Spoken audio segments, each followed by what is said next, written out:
Tensions between the U.S. have really surged since Biden's election, and I think that's because the Chinese sense weakness in this president.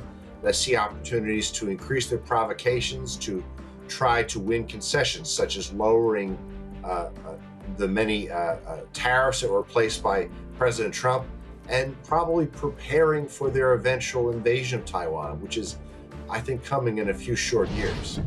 We're joined by the NSC Chief of Staff under President Trump, Fred Fleitz, who can help us to explain and understand what's going on with Taiwan. Fred, thanks very much for joining us again. Hey, Doug, good to be here. Let's start a little bit with the domestic conflict over this, because it seems to me that there was not a lot of coordination between the White House and Speaker Pelosi's visit to Taiwan. Of course, the U.S. House is a separate branch of government. They don't necessarily have to coordinate. But with such a matter of urgency, it seems to me that they would do very careful coordination. Well, look, I want to start out by saying whether you like Pelosi or not, this was a gutsy move. There were lots of good reasons she could have cited for not going. There's a Communist Party Congress coming. Xi is running for a third term at this Congress, which is unprecedented. Tensions are high. You're right that Congress doesn't have to coordinate with the executive branch, but what would usually happen with a president and a speaker from the same party, that if there were differences over the trip, they will be handled privately. So we appear to be speaking with a single foreign policy.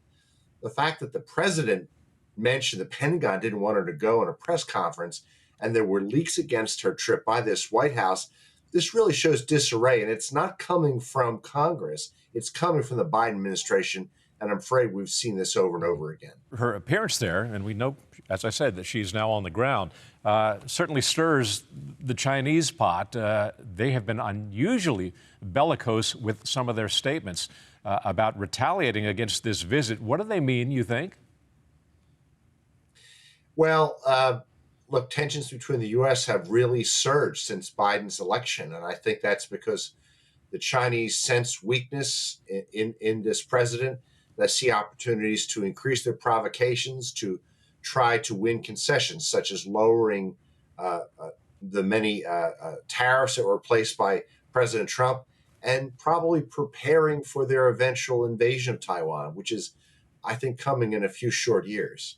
Whether they may try to launch this operation before a new Republican president possibly comes into office in January 2025. I don't think China's ready to do that. But we're now looking at administrations whose foreign policy has been so disastrous, and a president who seemed so feeble and incompetent. China may see this as the time to move. There are military exercises underway by the People's Republic of China, directed in the vicinity of Taiwan. How far will they go? I don't think they're going to result in any type of military confrontation, but they're still dangerous because of the risk of miscalculation. And frankly, I think there were probably behind the scenes discussions between U.S. and Chinese diplomats to make sure this trip did not spark a military confrontation. That doesn't mean that the Chinese still are not going to stage some exercises. Mm-hmm.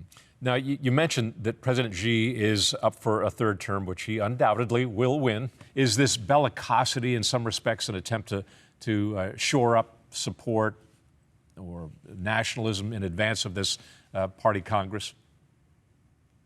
I think so. I think the nationalism and the anti-Americanism we've been seeing from Xi and the party is part of his efforts to seize control of the country and to move it away from the democratic reforms of the past 20 years, which, although imperfect, it is really snuffing out some very frail opportunities that the Chinese people had been enjoying. Mm-hmm. Your area of expertise is diplomacy and security. It's not military, but I'm going to ask you a military question. What would a conflict look like? Well, amphibious invasions are very difficult. We know this from World War II with the Germans unable to invade the United Kingdom, and the difficult D-Day invasion and other invasions that the Allies staged. I think that China is studying recent military strategy. They're studying the weapons used in Ukraine. They're studying what the Russians did wrong. And Taiwan is studying how David held off Goliath with the invasion, at least so far in Ukraine. I know the Russians have made gains, but they were far short of what they hoped to make. And I think anti-sea and anti-air, anti-tank missiles would play a huge role in trying to stop China from succeeding in invasion of Taiwan. And what do you think the U.S. position would be in the event of an invasion? Well, we still have a position of strategic ambiguity, and I think that's going to remain the position, meaning that we may provide assistance, but we're not telling the Chinese government what we're going to do. And I'll tell you that with Pelosi on the ground, there won't be any Biden-like gaffes where she backs away from that strategy, and then the White House or her office has to walk it back later. I think she's going to be consistent with U.S. policy. And do you subscribe to the theory that the United States no longer has the ability to win a war against China? We've heard that from General Jack Keane and others. I think it's very problematic, given the huge air force and missiles and forces that China has at its disposal in the Asia Pacific. But an amphibious invasion is a little bit different. I think that I think China would incur huge losses in trying to take Taiwan, and our assistance could make a difference. And Fred, lastly on Taiwan, quantify the threat level as you see it, of your vast experience, on a scale of 1 to 10. How dangerous is this particular point in time with the Pelosi visit?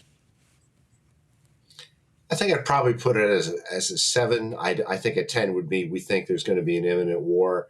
I think it's a dangerous time because there's going to be stepped up military and naval operations that could lead to miscalculation and a military conflict. But at this time, I don't think China wants that.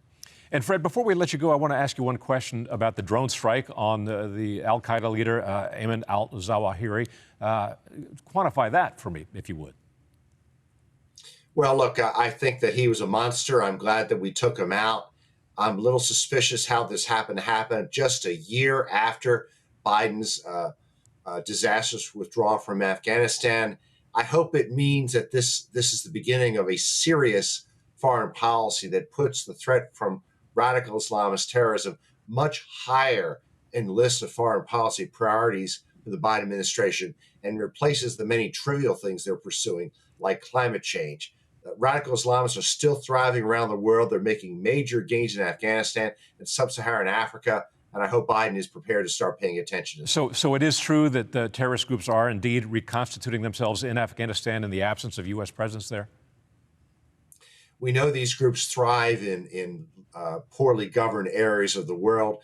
They're trying to reconstitute in the Middle East, but they're subject to airstrikes in Syria and Iraq. And until now, I don't think they thought they'd be subject to airstrikes in Afghanistan. Fred Fleitz, one of the smartest guys on national security that I know. Always a pleasure to hear your perspective, Fred. Thank you very much. Good to be here. Thank you. Hi, I'm Doug McKelway, and thank you for watching Centerpoint. We hope you enjoyed this video. Make sure you hit the subscribe button and tap the bell icon so you're notified every time a new video is posted. Leave a comment below and keep the conversation going by sharing this video with a friend who needs to see it. Thanks for watching. We'll see you back here tomorrow.